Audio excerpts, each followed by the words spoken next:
hari ini saya mau ajak Bapak Ibu Saudara untuk kita melihat satu kisah di mana Tuhan Yesus mengadakan mujizat di tengah-tengah pelayanan. Cerita ini mungkin tidak asing Bapak Ibu buat kita, karena ini perikop tentang 5 roti dan 2 ikan. Mari kita buka Alkitab kita di dalam Markus pasal yang ke-6 ayat yang ke-30 sampai dengan ayat yang ke-44. Boleh ditampilkan PowerPoint-nya, judulnya Mujizat dalam Pelayanan ya. Bapak Ibu, Markus pasal 6 ayat 30 sampai dengan ayat 44. Kita boleh buka atau lihat ke depan. Saya bacakan buat Bapak Ibu Saudara. Demikian firman Tuhan. Kemudian rasul-rasul itu kembali berkumpul dengan Yesus dan memberitahukan kepadanya semua yang mereka kerjakan dan ajarkan. Jadi ceritanya murid-murid ini sudah berkeliling pelayanan dan mereka kembali ketemu Tuhan dan memberikan sebuah laporan akan apa yang sudah mereka kerjakan, akan apa yang sudah mereka ajarkan.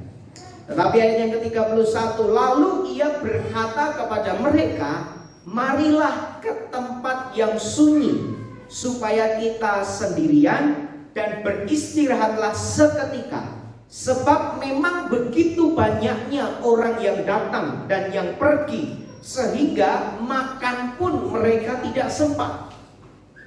Nah, saking banyaknya pelayanan, saking banyaknya orang-orang yang dilayani, mereka dikatakan bahwa makan pun tidak sempat, saking sibuknya.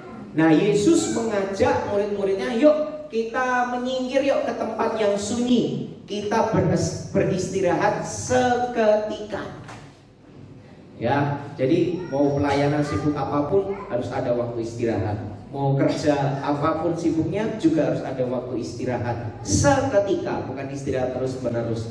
Itulah yang Tuhan katakan, bahwa di situ ayat yang ke-32, maka berangkatlah mereka untuk mengasingkan diri dengan perahu ke tempat yang sunyi. Jelas ya, tujuan mereka untuk mengasingkan diri atau mau menyendiri seketika. Dan tempat yang dituju adalah tempat yang sunyi. Ya, ingat-ingat Bapak Ibu, boleh digarisbawahi, tempat yang sunyi, tempat yang sepi. Lanjutkan ayat yang ke-33. Tetapi pada waktu mereka bertolak, banyak orang melihat mereka dan mengetahui tujuan mereka. Dengan mengambil jalan darat, segeralah datang orang dari semua kota ke tempat itu sehingga mendahului mereka. Nah, tujuan Yesus bocor kepada orang-orang yang mencari Tuhan, yang saking rindunya mereka mendahului Yesus ke tempat itu. Kalau Yesus melalui jalan air, mereka melalui jalan darat. Padahal Yesus mau mengasingkan diri, tapi orang banyak tetap mengikuti. Begitu hausnya mereka akan Tuhan. Ayat yang ke-34, ketika Yesus mendarat, ia melihat sejumlah besar orang banyak. Jadi ketika Yesus sampai ke tempat tujuannya yang dikatakan tadi tempat yang sunyi, orang-orang sudah sampai duluan di sana. Apa yang terjadi? Maka tergeraklah hatinya oleh belas kasihan kepada mereka, karena mereka seperti domba yang tidak mempunyai gembala. Lalu mulailah ia mengajarkan banyak hal kepada mereka. Nah, hati Tuhan tergerak oleh belas kasihan, sampai-sampai ia mengesampingkan keadaan dirinya sendiri. Padahal tujuan awalnya mau mengasingkan diri, mau beristirahat sejenak. Mungkin mereka juga mau makan dulu. Tapi karena banyaknya orang yang perlu untuk dilayani, hati Tuhan tergerak oleh belas kasihan.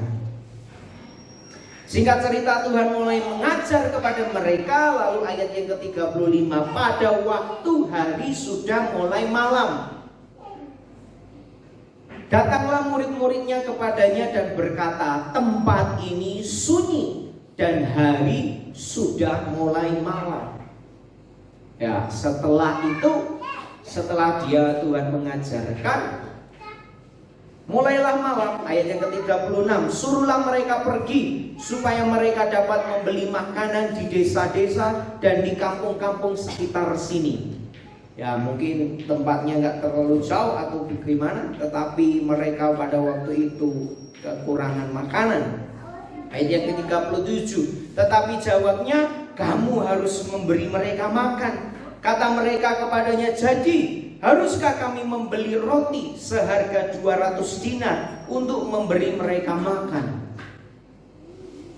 Nah, ketika Tuhan sudah melayani, tergerak dengan belas kasihan, hari sudah mulai malam, terjadilah sebuah problem, masalah. Masalahnya apa? Mereka belum makan. Bukan hanya Yesus dan murid-muridnya, tapi juga orang-orang yang mencari Tuhan. Ayat selanjutnya, ayat 38, tetapi ia berkata kepada mereka, berapa banyak roti yang ada padamu? Cobalah periksa. Sesudah memeriksanya, mereka berkata, 5 roti dan 2 ikan. Lalu ia menyuruh orang-orang itu supaya semua duduk berkelompok-kelompok di atas rumput yang hijau. Wah, enak ya. Tuhan kalau suruh nunggu kita, bukan suruh nunggu di atas padang gersang. Dia ditaruh di atas rumput yang hijau. Duduk di rumput yang hijau, walaupun perut lapar masih lumayan lah, daripada duduk di atas batu karang yang keras. Ayat selanjutnya, maka duduklah mereka berkelompok-kelompok, ada yang 100, ada yang 50 orang. Dan setelah ia mengambil 5 roti dan 2 ikan itu, ia menengadah ke langit dan mengucap berkat, lalu memecah-mecahkan roti itu dan memberikannya kepada murid-muridnya supaya dibagi-bagikan kepada orang-orang itu. Begitu juga kedua ikan itu dibagi-bagikan kepada semua mereka. Dan mereka semuanya makan sampai kenyang. Nggak ada yang nggak kenyang, semua kenyang. Ayat 43, kemudian orang mengumpulkan potongan-potongan roti 12 bakul penuh, selain daripada sisa-sisa ikan. Yang ikut makan roti itu ada 5.000 orang laki-laki. Jadi kemungkinan yang ikut makan lebih dari 5.000 orang. Yang tercatat hanya 5.000 orang laki-laki, belum termasuk perempuan, belum termasuk anak-anak. Dan semuanya makan sampai kenyang, dan ada sisanya. Nah, Bapak Ibu Saudara, malam hari ini saya mau berbagi, saya berikan judul mujizat dalam pelayanan. Boleh sama-sama kita katakan mujizat dalam pelayanan. 1, 2, 3. Ya, ketika Tuhan melayani, ketika dia sedang melayani, sekalipun kondisi secara fisik mereka butuh istirahat, secara fisik mereka juga butuh makan, dan tujuan mereka mau mengasingkan diri atau berhenti sejenak dari semua kegiatannya. Tetapi ternyata ketika mereka, Tuhan Yesus dan murid-muridnya ini berencana untuk ada di satu tempat yang sunyi, ketahuan sama orang-orang yang rindu akan Tuhan. Mereka mendahului sampai ke tempat itu. Dan ketika Tuhan melihat, tergeraklah hatinya dengan belas kasihan. Setelah itu dia ajar, Tuhan setelah mengajar, tiba-tiba sudah gelap, dan apa yang terjadi? Semuanya lapar. Masalah terjadi di situ. Kebutuhan perut tidak bisa dibohongi. Walaupun rohnya diberi makan dengan pengajaran, tetapi perutnya lapar. Dan berapa banyak Bapak Ibu? 5.000 laki-laki. Kalau tambah perempuan dan anak, bisa-bisa lebih. Bayangkan, satu kondisi tempatnya sunyi, harinya sudah mulai gelap, belum ada listrik, belum gelap, nyalakan. Perutnya lapar. Yang melayani pun sebenarnya juga lapar dan juga butuh istirahat. Makanya murid-muridnya bilang, suruhlah mereka pergi. Wah, habis mereka pergi, kita bisa istirahat dan makan, dan kita bisa melanjutkan agenda kita, Tuhan. Tapi Tuhan Yesus bilang, kamu harus beri makan. Waduh, gimana caranya kasih makan 5.000 orang?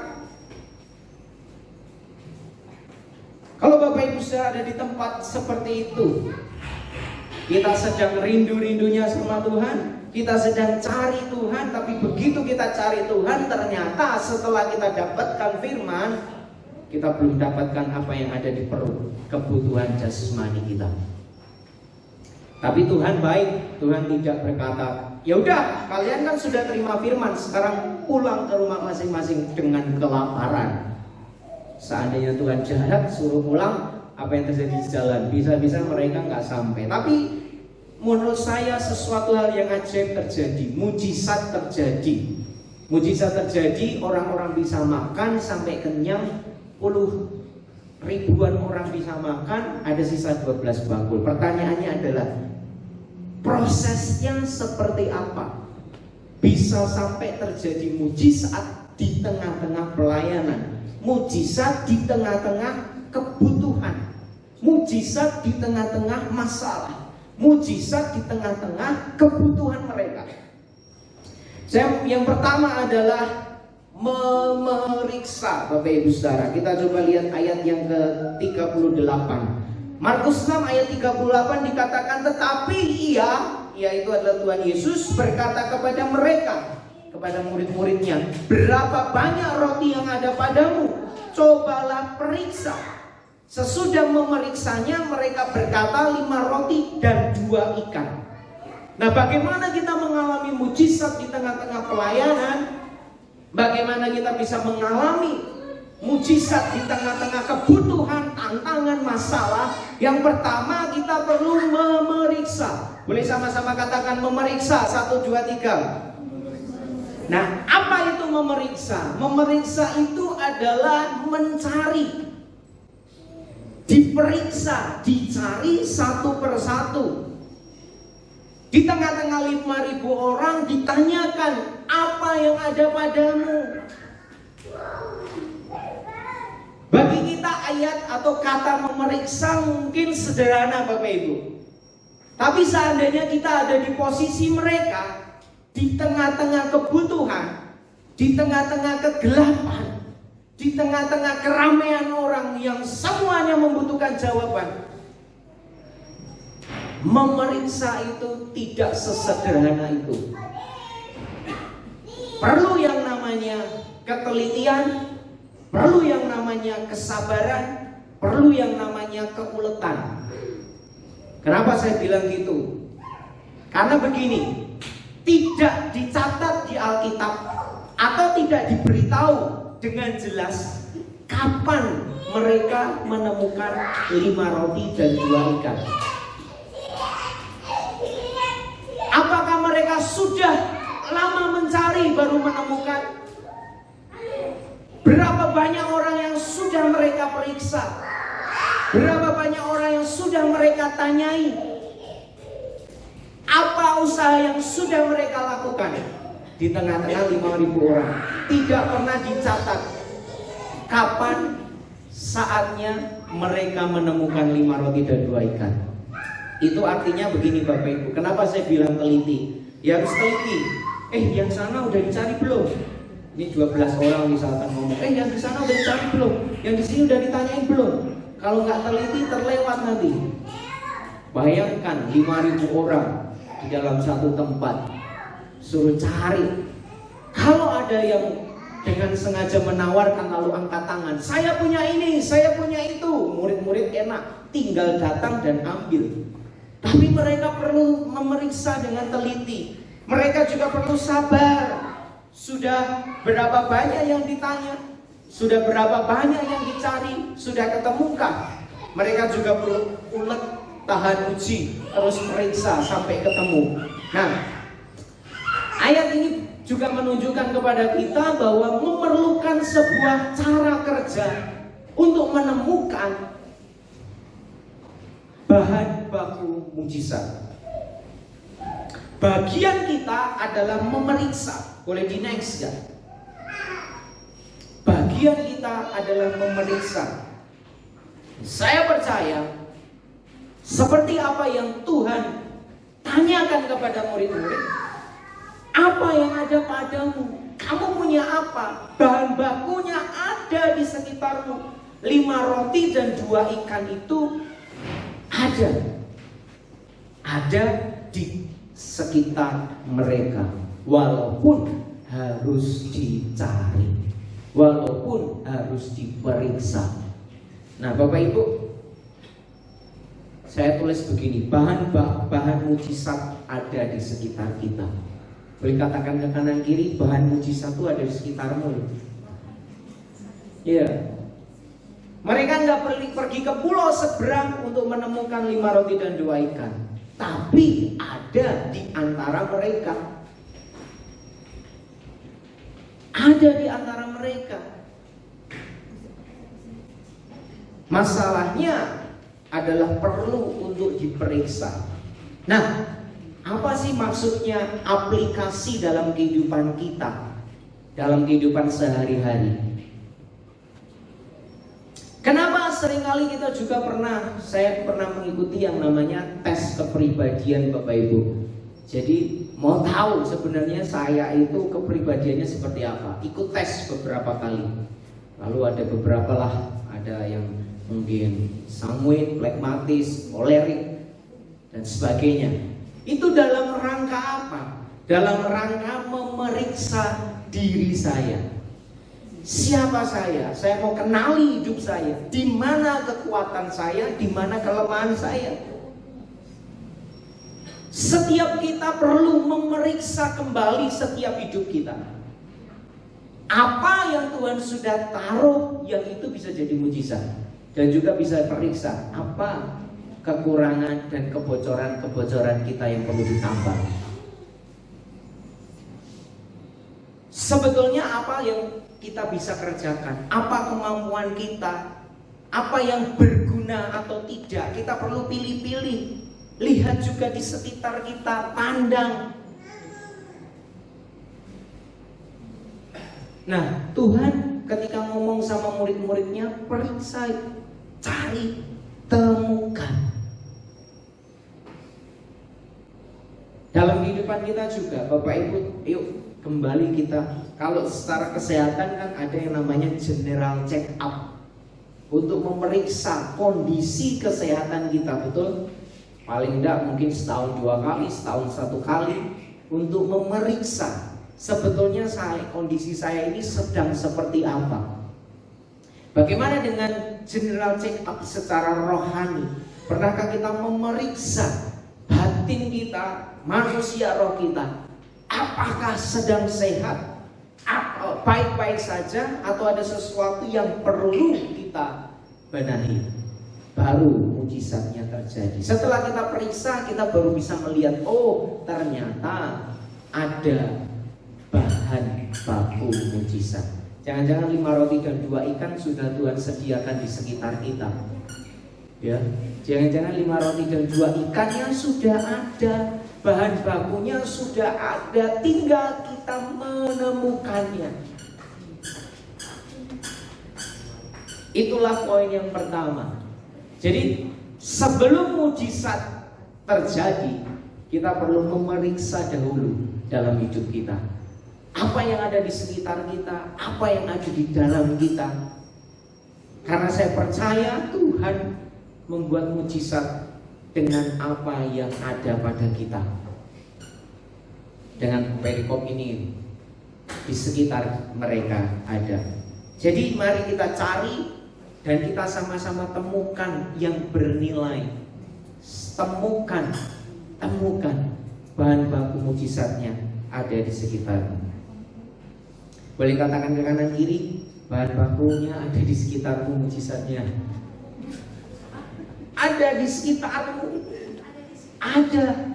Mungkin nanti Bapak Ibu merenung di rumah dengan pekerjaan, dengan apa, jawaban yang Tuhan sediakan ada di sekeliling kita, dan kita akan menemukannya. Kita lanjutkan, yang kedua adalah masih ayat yang ke-38. Yang kedua adalah mensyukuri. Boleh sama-sama katakan mensyukuri. Ya.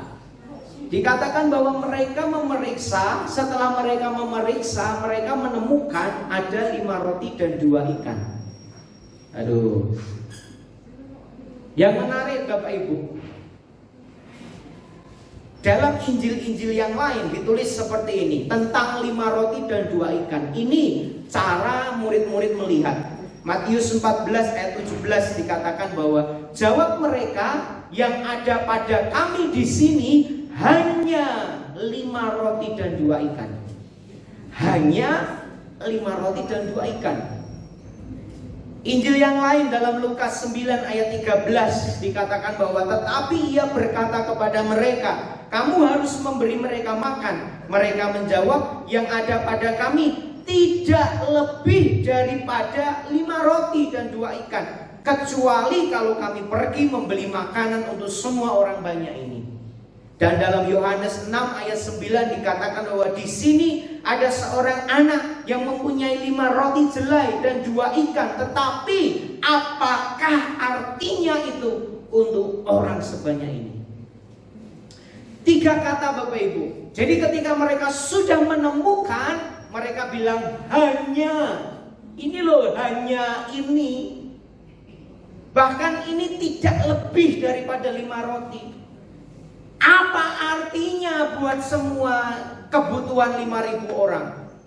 Kecil, gak ada nilainya, gak sebanding. Bapak Ibu bisa melihat cara murid-murid melihat.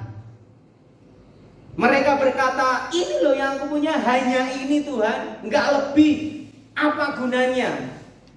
Mereka lupa bahwa itu sebetulnya bahan baku mujizat buat hidupnya.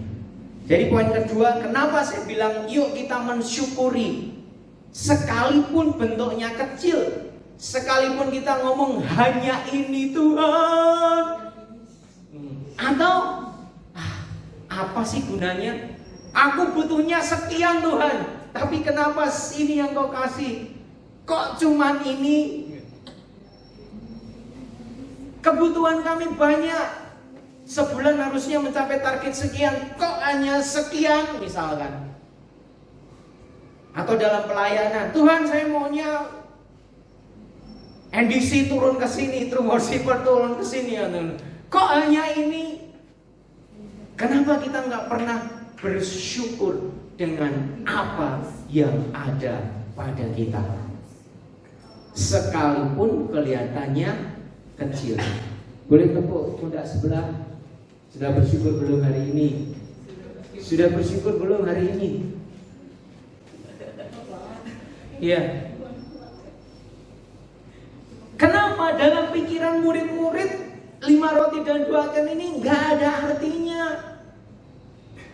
Ya jelas apa artinya sih? Ini aja kami makan 12 orang nggak cukup Tuhan. Nah, mungkin Yohanes ngomong sama Petrus sama apa? Aku 3 ya, aku 2,5. Oh kepalanya aku, ekornya aku, habis kita makan. Gimana yang lain? Hanya ini Tuhan. Buat apa? Nggak cukup, kurang. Tapi kita mau mengubah cara pikir. Walaupun kelihatannya kecil, kalau di tangan orang yang pas, tepat, itu bisa menjadi besar.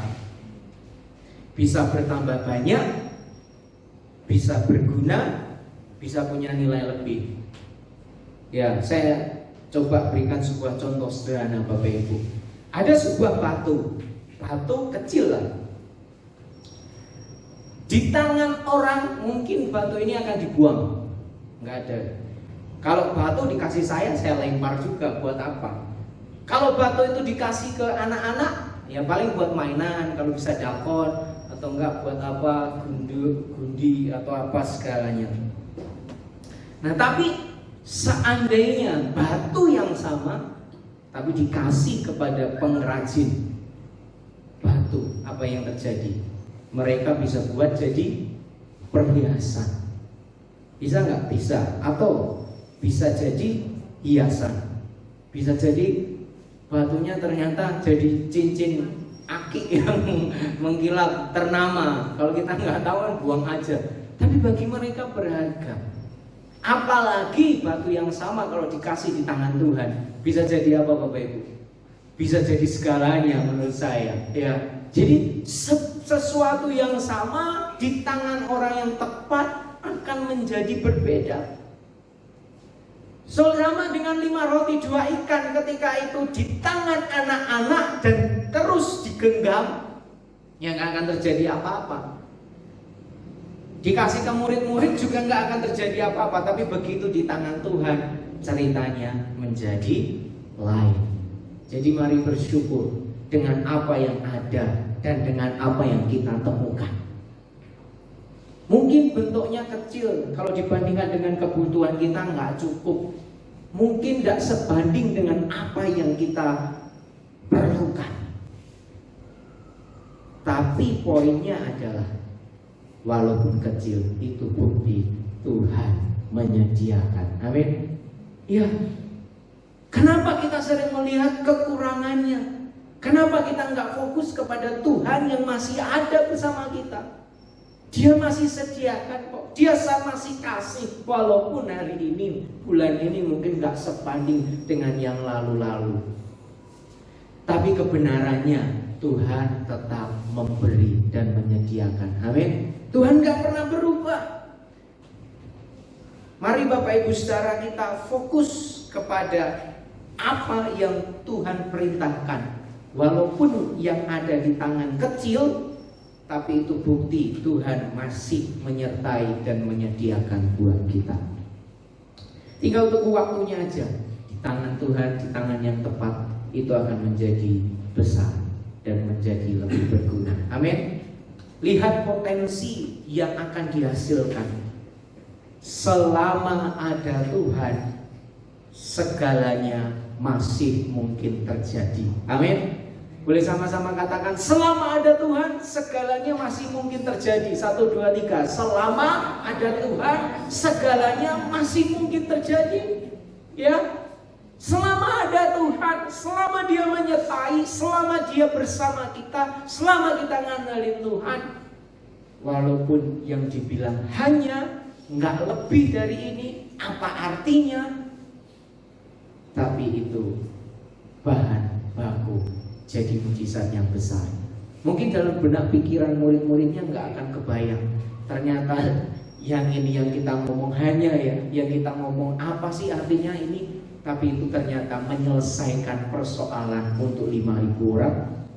Pernahkah kita membayangkan kita di posisi murid-murid? Akankah pernah kita membayangkan tuh, ternyata ya ini ya yang aku anggap kecil ya jadi jawaban buat mereka. Oh ini yang ternyata yang tadi kita bilang nggak cukup ya, kok bisa memberi makan 5.000 orang lebih? Akan kita tercengang-cengang dengan cara Tuhan yang ajaib. Mari tetap percaya Tuhan, syukuri apa yang ada, sekalipun hanya, sekalipun nggak lebih, sekalipun kurang, apa sih artinya? Tapi kita mau berkata, terima kasih Tuhan, aku bersyukur. Ini bentuk Engkau masih menyertai. Ini bentuk Engkau masih ada. Kalau aku belum melihat, nah sebentar lagi. Ya, jadi setelah kita bersyukur, kita masuk ke poin yang ketiga. Yang ketiga adalah mempersiapkan. Kita baca ayat yang ke-39 dan ayat yang ke-40. Boleh di next. Ayat yang ke-39.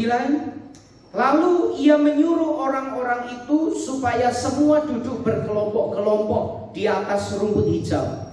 Maka duduklah mereka berkelompok-kelompok. Ada yang 100, ada yang 50 orang. Jadi ini yang Tuhan kerjakan. Setelah mereka memeriksa dan menemukan, lalu mereka bisa mengubah cara pandangnya, bersyukur dan diserahkan ke Tuhan. Yang Tuhan kerjakan adalah Dia persiapkan. Apa yang dipersiapkan Tuhan? Tuhan menyuruh mereka duduk berkelompok-kelompok di atas rumput hijau. Ya, tadi saya bilang kalau Tuhan suruh nunggu, kita nunggunya di atas rumput hijau. Amin. Dan setelah mereka duduk, ada yang 100, ada yang 50. Jadi dari 5.000 orang lebih dikelompok-kelompokkan. Pertanyaan saya, ini dirancang sesudah mujizat terjadi atau sebelum mujizatnya terjadi? Jawabannya jelas, sebelum mujizatnya datang, Dia sudah rancangkan dulu. Dia sudah persiapkan. Jadi Yesus sudah nyiapkan nih. Oh, kamu duduk 50, kamu duduk 100, itu bukan sembarangan suruh duduk, tapi Dia persiapkan. dirancang sebelum mujizatnya terjadi. Boleh di next. Ini namanya persiapan. Ya, boleh katakan sama-sama, yuk persiapkan. 1, 2, 3. Ya, persiapkan. Persiapkan sebelum mujizatnya datang. Kesiapan kita akan menentukan juga mujizatnya akan datang. Cara Tuhan mempersiapkan, Dia menata, Dia mengatur, Dia mengelompokkan. Ada satu quote menarik begini Bapak Ibu. Ini mungkin quote yang terkenal. Gagal merencanakan sama dengan merencanakan kegagalan. Ada yang pernah dengar? Saya dengar beberapa kali. Gagal merencanakan sama dengan merencanakan kegagalan.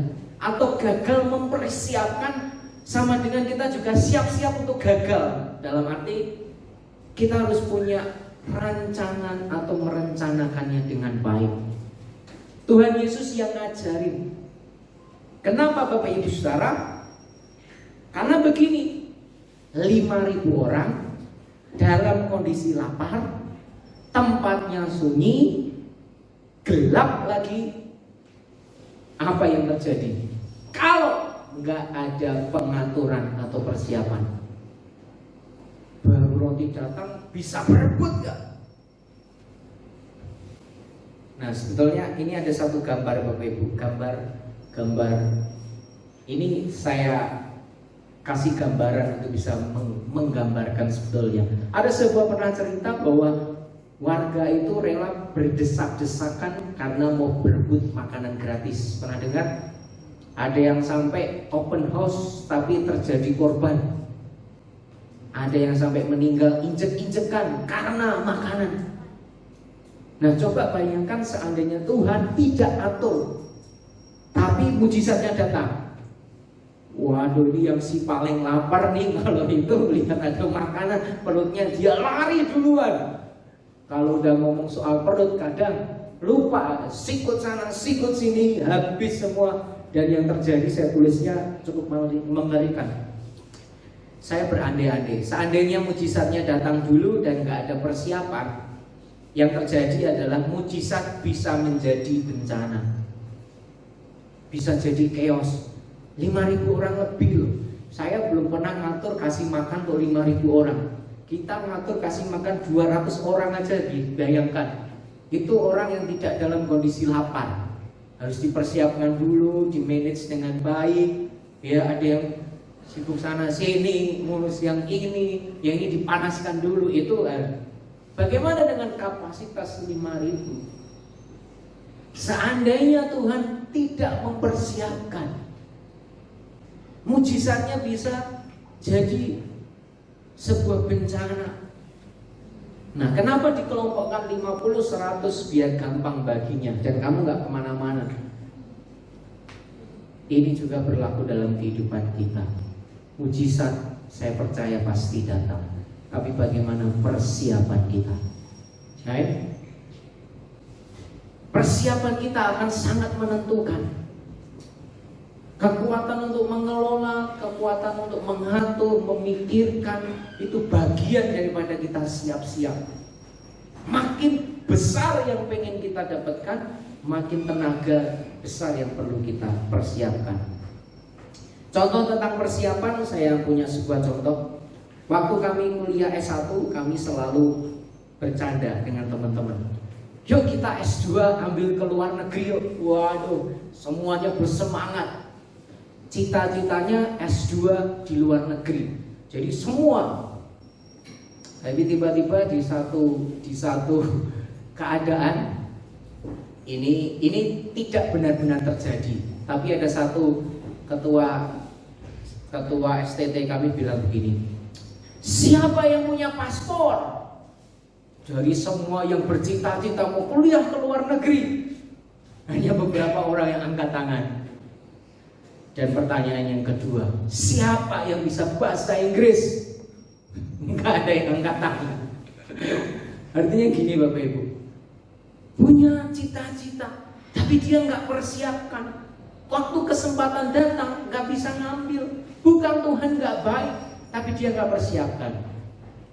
Kalau ditanya, siapa yang punya paspor? Saya ikut angkat tangan. Saya udah punya, walaupun 5 tahun pertama kosong, tapi 5 tahun kedua ada isinya. Persiapan.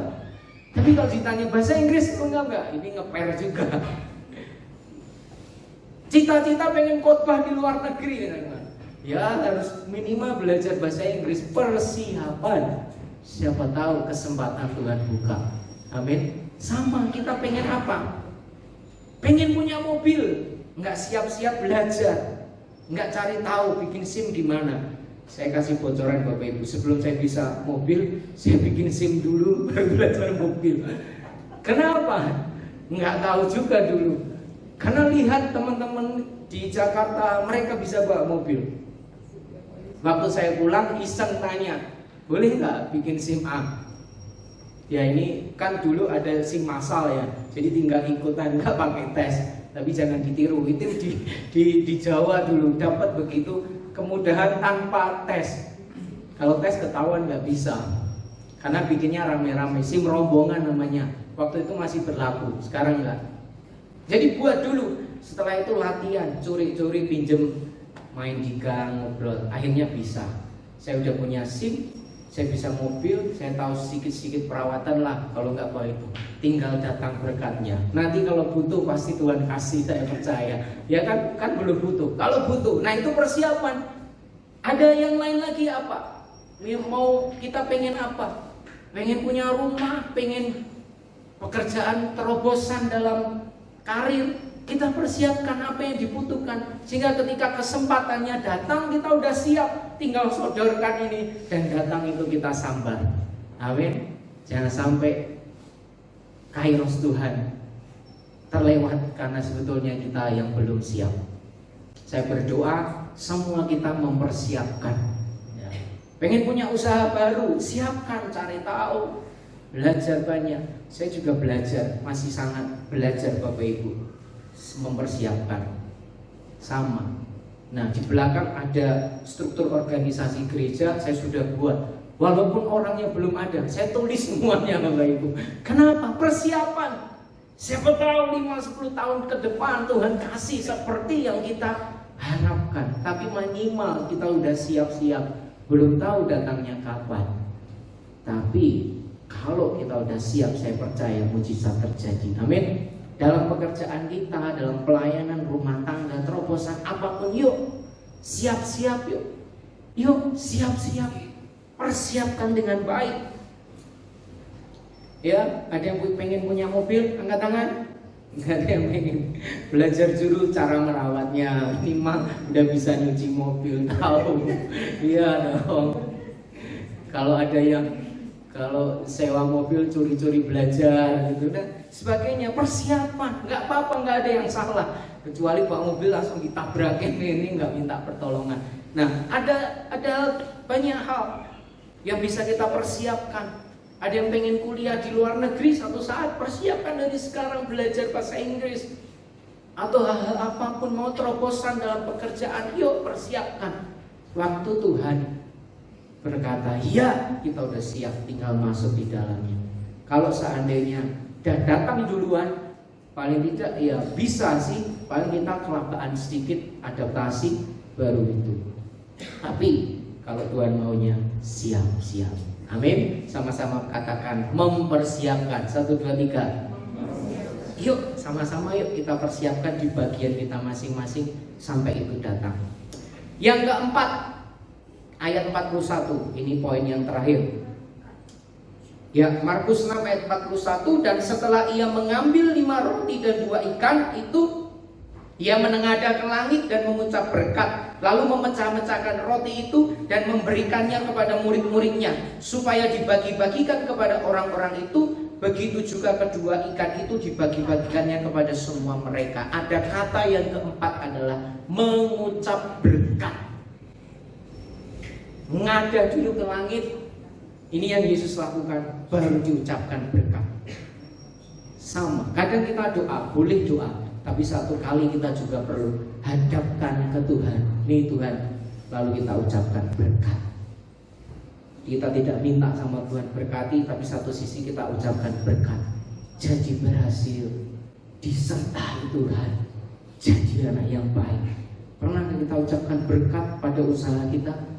Tokoku berhasil, tidak ada kegagalan. Setelah kau hadapkan semua ke Tuhan, yuk ucapkan berkat. Anak-anak kita ucapkan berkat. Mau datang ke sekolah, di tangan nggak biasa, tumpangi tangan, mau ucapkan berkat. Ya udah, pokoknya dikatakan kamu anak yang baik, cerdas, berhasil. Mari ucapkan berkat. Baik untuk hidup kita, baik untuk keluarga kita, pekerjaan kita, rumah tangga kita, tetangga kita, bahkan mungkin juga customer kita, pelanggan-pelanggan kita, orang-orang yang lalu lalang di depan toko kita atau pelayanan. Kenapa enggak kita ucapkan berkat? Saya kadang juga ucapkan berkat. Tuhan berkatilah orang yang lewat lalu lalang. Satu kali lihat gereja tertarik ya. Ya kan boleh kan, berkati orang-orang, buka usaha, belum buka, Tuhan hadapkan hari ini mau buka, lalu kita berdoa sama, berkati hari ini jadi hari yang menyenangkan. Apapun yang terjadi aku bisa bersyukur, itu satu berkat. Suami istri memberkati, engkau jadi istri yang taat, suami jadi suami yang mengasihi, yang cinta Tuhan, begitu bisa. Mulai ucapkan berkat, doakan berkati. Nah Bapak Ibu, ini kesaksian saya. Waktu saya mempersiapkan khotbah, seringkali kan dulu masih ngeprint. Setelah saya print, saya bawa flash disk, saya bawa print-printan. Saya angkat ke Tuhan, saya menengadah. Tuhan, berkati materi ini, bilang. Saya hadapkan kepadamu supaya yang mendengar dapat berkat. Apapun firman yang kau sampaikan, dengan caramu lah bisa menolong orang. Nah, saya minta berkat dan saya berkati. Ini firman yang memberkati. Saya katakan sesuai firman. Firman yang keluar dari mulut Tuhan tidak pernah kembali sia-sia. Ini adalah terang Tuhan dan sebagainya. Bisa nggak? Bisa. Dengan pekerjaan kita juga bisa memberkati. Ucapkan berkat. Hari ini hari yang laris. Kenapa enggak? Hari ini hari di mana aku akan melihat Tuhan bekerja. Mujizat masih terjadi. Ya. Berkati tangan kita, ini tangan-tangan yang mengerjakan berhasil. Kalau menyentuh jadi besar, satu HP-nya jadi banyak. Nah gitu juga. Tapi apapun yang sentuh, Tuhan menyertai, itu ajaib. Walaupun hasilnya seperti apa, dengan ucapan syukur, percaya mujizat Tuhan besar. Amin.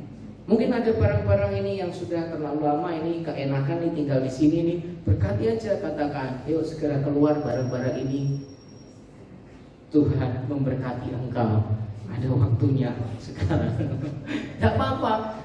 Kenapa? Daripada kita melihat terus lalu wah ini kenapa ya? Kayak tadi hanya mungkin apa artinya ya? Itu mending berkati dan berkata, ini adalah tempat yang diberkati Tuhan.